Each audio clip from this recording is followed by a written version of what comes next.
in each stall. And so he would bring like leaders. I don't know who they were specifically, but a lot of them looked like you would think like royalty.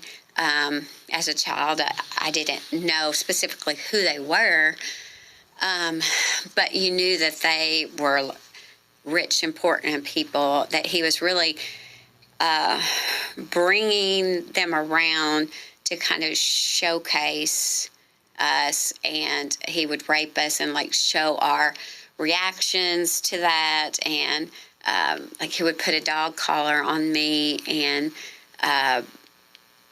just a lot of humiliation, a lot of sexual humiliation.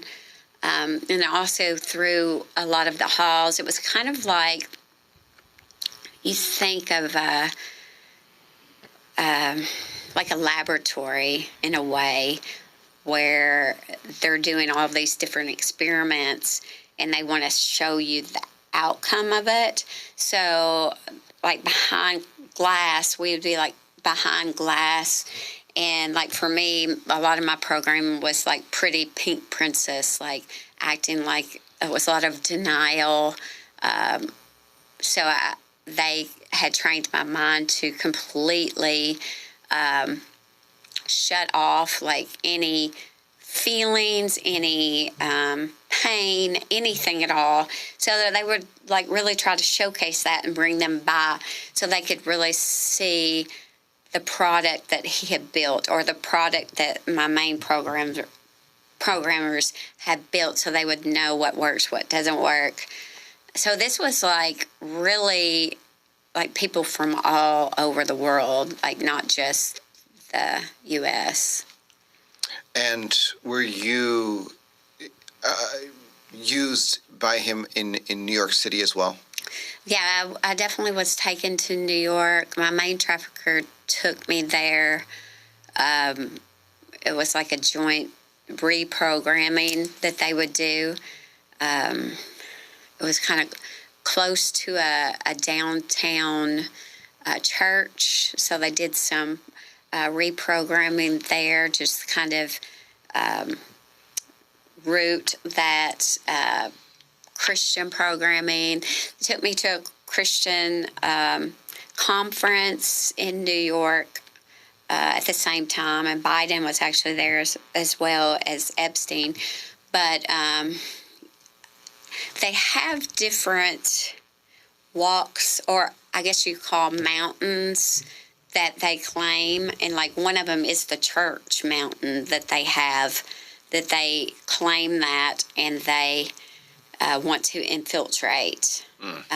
So they would send me to the Christian conference, and some of the people that were speaking there were good people, some were not good people that were involved in the the trafficking and the torture and everything. But it was really, New York was like a symbol of, are you going to be free, or are you going to, are we going to get rid of you? So when I was taken there, it was really, they had programmed me to believe that if I ever was perfect and good enough, really from zero on, that I would have this knight shining armor that would rescue me, and I would not have to get tortured or anything or do anything evil, because my biggest fear was that I would actually hurt other people. So when they took me to New York, it was like, okay, we are going to provide you this man to marry, because they always set up the marriages, like who they put you with. We're going to set this up, but they want to program that you will never, ever, none of this will ever, like your program is shut down. All of it has to shut down now, or you do not get the freedom of having someone to marry. It was like a Jesus. For me, they programmed me as like my husband would be like a Jesus, like somebody who would save me and rescue me from all of that. So it was kind of a turning point for them to reprogram me and to sure that mountain, that church mountain, that they were staying in control of that. I have an interesting follow-up question. You know, I've, over the years, met a lot of broken people and people that are at various stages of awareness of the source of the brokenness they're trying to overcome. Some people, they can't make odds or ends of the kind of emotional fallout they have, the kind of spiritual warfare they get caught up into, even the targeting that they can't explain, people following them around, you know, targeted individuals. And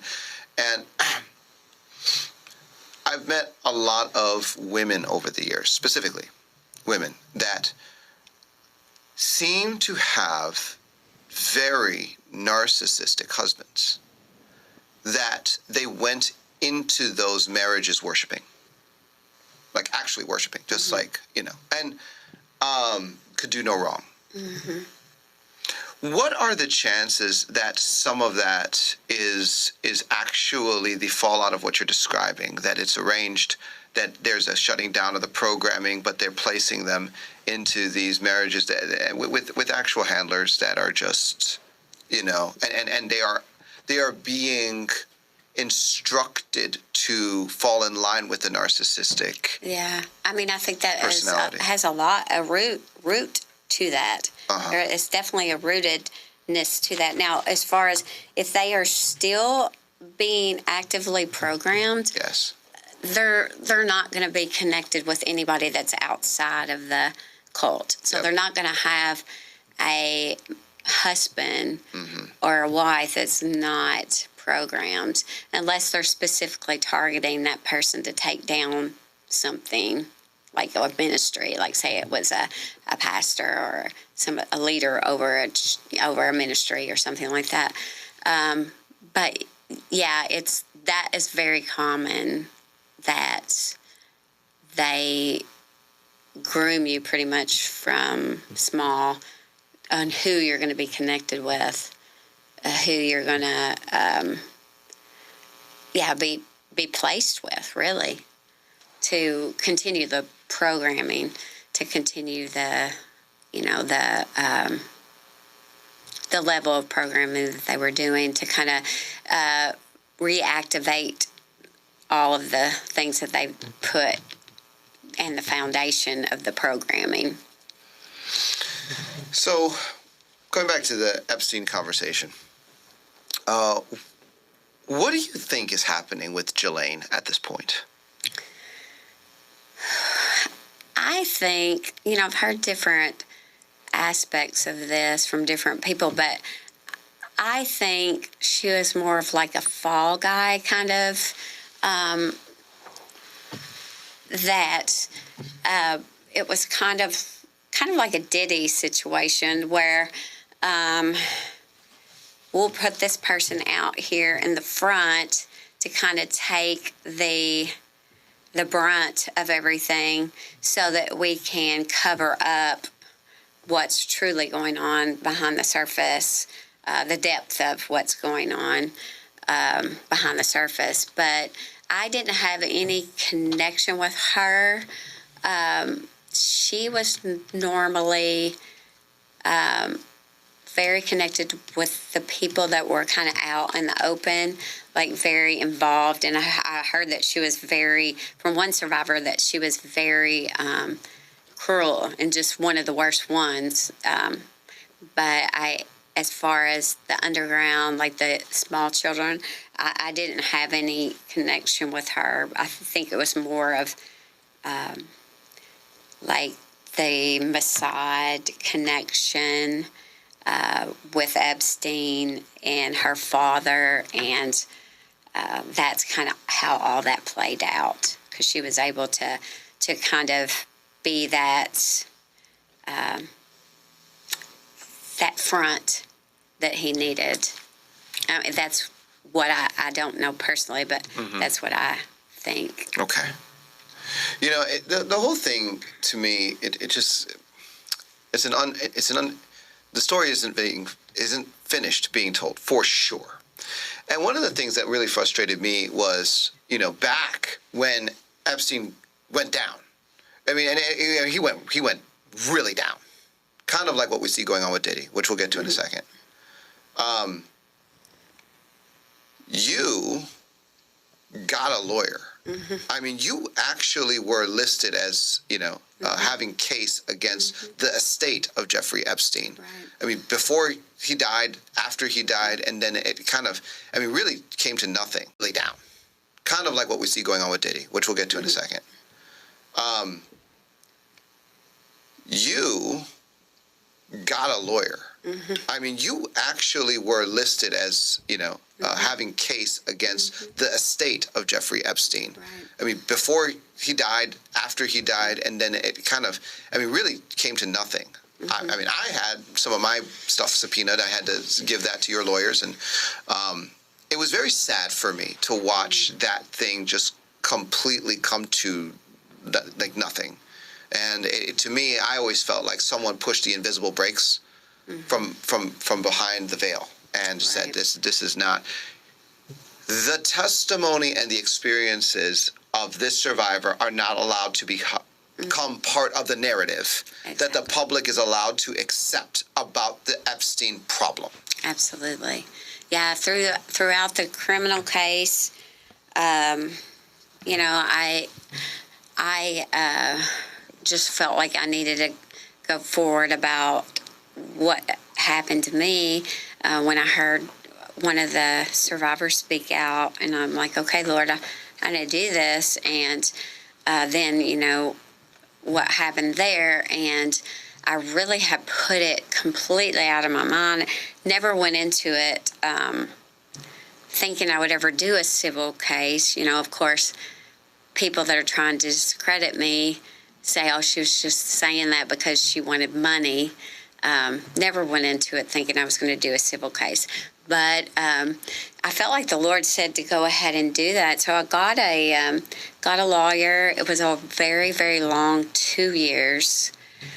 You wrote letters. I had a lot of people write letters about my character and,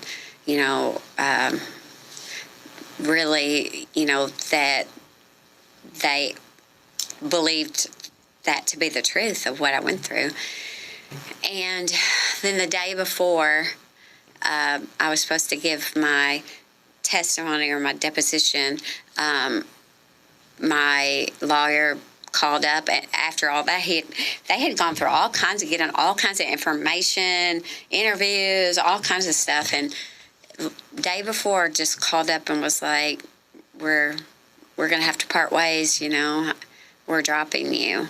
So I had to go, and at that time, I was going through a lot already, and I had to go and kind of give my story to this panel of people online by myself with no representation. And pretty much it came down to, and I think it only took them like a day to even get back to me. They'd already determined what they were going to do. That, I didn't fit the narrative that all of the older victims were saying. So therefore, it didn't happen. But I believe that was a manipulation to begin with. The whole compensation plan, I feel like it was set up to begin with to not saying that some of the people that got payouts, which there wasn't much, but the people that got it, that wasn't valid. I'm not saying that at all, but I'm saying that the really deep level young child stuff that was really going on, it was really more to suppress that and to discredit, because you say, well, I went through that and they didn't award me anything, so that's pretty much saying what you're saying is not true. So yeah, that was a hard pill to swallow. And then recently, with all of the we're going to release it, we're not going to release it, we're sending out these podcasters with binders that have all the things about Epstein on it. And, meanwhile, you have people like me that went through hell, literal hell, that's sitting there and like, I could be in those videos. He had cameras everywhere. I mean, in every room, everywhere. Like, they did not have anything that was not recorded. I mean, I could be on those things, but to know that someone else has power over that and they decide if I get to find out if I'm on those tapes or are there the tapes, do we have that evidence?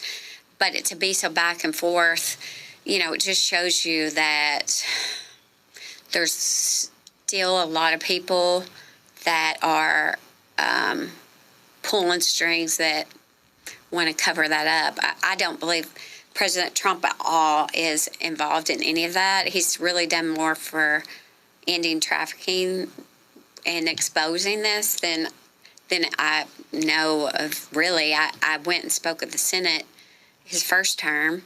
Of course, I didn't share the whole story, but a little of the story. But I truly believe he's on the side of exposing all of it. Yeah, we'll see. I think like we kind of go back to like what we were saying about a collective voice of like standing and saying, no, you're not going to silence this anymore. Like, enough people joining together saying, we want the truth. Like, it's not going to be decades like the JFK files. It's not going to be 30 years, 40 years later that, it deserves to be now, because there's children that are being trafficked by these people right now. So. Well, yeah, exactly. And